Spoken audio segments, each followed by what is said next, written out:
তুমি আমাকে আর ইরা দিদিকে তোমার সব কষ্টের কথা বলো, কেমন? লক্ষ্মীটি, এবার ঘুমাতে যাবে, চলো। তুই এখন যা, আমি একটু একা থাকি, একটু পরে গিয়ে শুয়ে পড়ব। চিন্তা করিস না। ঠিক আছে, বেশি রাত করবে না কিন্তু।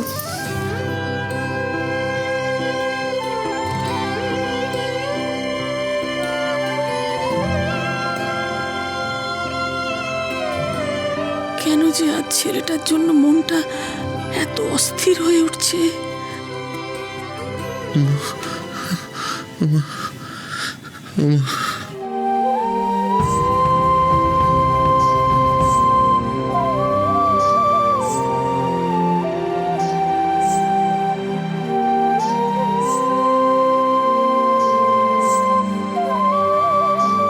ভীষণ ছটফট করছেন, জ্বরও তো কমছে না এখনো।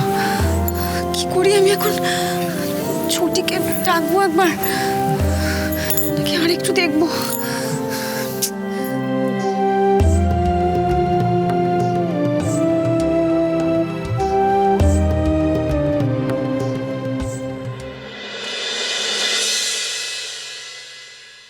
ছিলাম, এখন আমি কাজের লোক অ্যাফোর্ড করতে পারবো না, আমার যে নিজেরই কাজ নেই।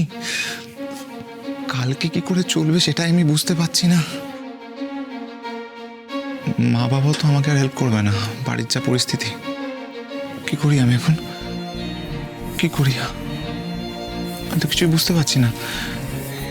একদিন ওর শখ পূরণ করতে গিয়ে ছিলামকে গিফট দিতে গিয়ে সব টাকা শেষ হয়ে গেছে আমার, সব টাকা। এফডি, ফিক্সড ডিপোজিট, হ্যাঁ ওগুলো ভেঙে ফেলি। কিন্তু না না না, ফিক্সড ডিপোজিট এখন ভাঙা চলবে না।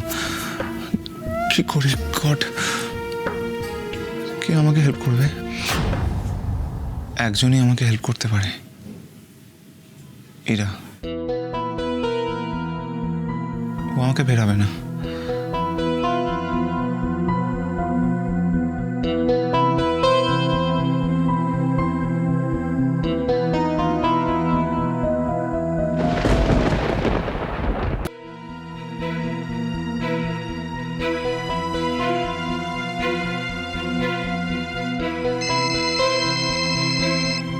এটা তো দীর ফোন বাজছে।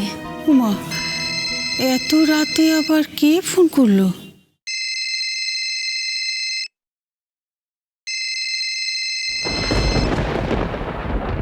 ব্রতদা? Hello Ira, Ira I am sorry, এত রাত্রে তোমাকে আমি ফোন করে বিরক্ত করলাম। আসলে ইরা, আমি একটা প্রবলেমে পড়েছি, তাই তোমাকে ফোন করলাম। তোমাকে ছাড়া কাকে ফোন করবো বলো? আসলে তুমি যে আমাকে টাকাগুলো দিয়েছিলে না, সব টাকাগুলো খরচ হয়ে গেছে, জানো তো। দীপ ব্রতদাকে টাকা দিয়েছে? ইরা, আমি না এখানে অনেক চাকরির চেষ্টা করছি, জানো তো, কিন্তু একটাও চাকরি পাচ্ছি না আমি। যত প্রবলেম হলো আমার ইউএসএ চাকরিটা চলে যাওয়ার পর। সর্বনাশ! ব্রতদার আমেরিকার চাকরিটাও চলে গেছে? এরা, যে কথাটা বলার জন্য আমি তোমাকে ফোন করেছিলাম, তুমি আমাকে কয়েক হাজার টাকা দিতে পারবে? না না, মানে বিশ্বাস করো, আমি একটা চাকরি পেলেই তোমাকে কথা দিচ্ছি আমি টাকাটা শোধ করে দেবো। তোমার ঋণের খাতাটা শেষ হতে চললো ব্রতদা। হ্যালো, আমি তিস্তা বলছি ব্রতদা। হ্যালো, আমি তো ইরার ফোনে ফোন করেছিলাম, তুমি ফোনটা। তুমি দীর ফোনেই ফোনটা করেছিলে ঠিকই, বাট ব্যাড লাক, ফোনটা আমি রিসিভ করে ফেলেছি। তোমার কথা শুনে না খুব অবাক লাগছে, জানো তো ব্রতদা। যেদিকে তুমি ব্যাকডেটেড সাধারণ মেয়ে, ছা পোষা মেয়ে বলে দূরে সরিয়ে দিয়ে একজন মডার্ন ঝিলির মতন মেয়েকে ভালোবেসে বিয়ে করে নিয়ে গেলে, আর আজ সেই মডার্ন মেয়েকে দূরে সরিয়ে তুমি ব্যাকডেটেড দীর থেকে টাকা চাইছো ব্রতদা। তিস্তা, আমার কথাটা বোঝার চেষ্টা করো প্লিজ। আমি খুব বিপদে পড়েছি বলেই আমি। ও, বিপদে পড়েছো বলে? বিপদে পড়লেই তোমাদের সবার দীর কথা মনে পড়ে, তাই না? তিস্তা, তুমি কেন না জেনে এসব কথা বলছো? এটা ইরা আর আমার ব্যাপার, আর ইরা আমার খুব ভালো বন্ধু। বন্ধু? দরকার পড়লেই বন্ধু, আর দরকার ফুরলে যাক, ছাড়ো ব্রতদা, আমি তোমাকে আর এসব কথা বলতে চাই না। তবে একটা কথা আমি তোমাকে বলতে চাই, দি খুব ভালো আছে। দির লাইফে যে নতুন অধ্যায়টা শুরু হতে চলেছে সেটা দিকে করতে দাও। দিকে আর বিরক্ত করো না। আর ঝিলি তো বলেই দিয়েছে যে ঝিলি দির মুখ দেখতে চায় না, দির সাথে কোনো রকম সম্পর্ক রাখতে চায় না। তাহলে তিস্তা শোনো, তুমি আমার কথা। না ব্রতদা, কি ভেবেছিলে তোমরা দিকে সবাই মিলে একা করে দেবে, তাই না? খুব ভুল ভেবেছিলে। দি একা নয়, দির পাশে মিস্টার চ্যাটার্জি আছেন, আকাশ চ্যাটার্জি আছেন। আর আমিও বিশ্বাস করি আকাশ চ্যাটার্জি দিকে খুব ভালো রাখবে, খুব। আর যাই হোক, আকাশ চ্যাটার্জি স্বার্থপর নন। তিস্তা প্লিজ ব্রতদা, ফোনটা এবার রাখো। আর ঝিলি যদি জানতে পারে যে তুমি মাঝরাতে দির ফোনে ফোন করে দির সাথে কথা বলছো, তাহলে তোমার আর রক্ষা থাকবে না ব্রতদা। ফোনটা আমি সুইচ অফ করে দেবো, যাতে ব্রতদা চাইলেও দিকে আর ডিস্টার্ব করতে না পারে। তুই একদম ঠিক করেছিস তিস্তা, একদম ঠিক করেছিস। আমিও আর চাই না ওই ছেলেটার ছায়া আমার ইরার জীবনে পড়ুক। ওদের কাছ থেকে দূরে সরিয়ে রাখতে না পারলে ইরার কোনো মঙ্গল হবে না। তুমি কোনো চিন্তা করো না ঠাম্মু। এখন থেকে দিকে আগলে রাখার জন্য, বোঝার জন্য, দির পাশে থাকার জন্য সেই মানুষটা আছে ঠাম্মু। তাই হলেই ভালো রে তিস্তা। কিন্তু কি জানিস তো, আজকাল কিছু ভাবতে আমার কিরকম ভয় করে। মনে হয় কি জানি কি ঘটবে।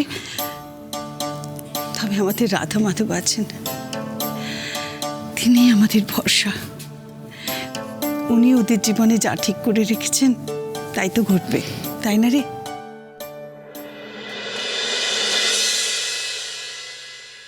दरो दीवार पे ऐसे छनाके से गिरी आवाज, जैसे कांच गिरता है। हर एक शय में गई, उड़ती हुई जलती हुई गिरजी।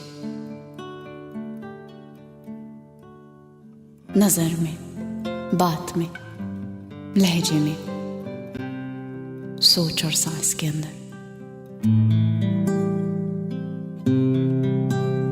জ্বরটা মনে হয় আমার জন্যই এলো। তখন উনি কিছুতেই আইসক্রিম খেতে চাইছিলেন না, আমি ঠান্ডার মধ্যে জোর করলাম। ওনার তো আবার এসব কিছু সহ্য হয় না, এসবের অভ্যেস নেই। কি করব আমি এখন? একটু তেল মালিশ করে দিলে কি ঠিক হবে? তাই করি তাহলে।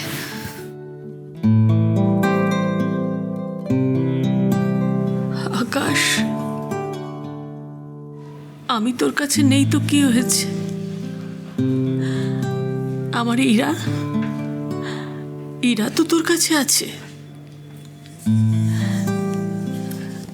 আমি জানি ইরা তোকে খুব বোঝে, ও তোকে খুব যত্নে রাখবে, দেখিস।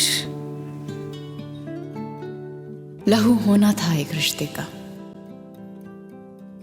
सो वो हो गया उस दिन। उसी आवाज के टुकड़े उठा के फर्श से उस शब्द किसी ने काट ली नब से, न की आवाज तक कुछ भी, कि कोई जाग न जाए। बस एक लम्हे का झगड़ा था। মা,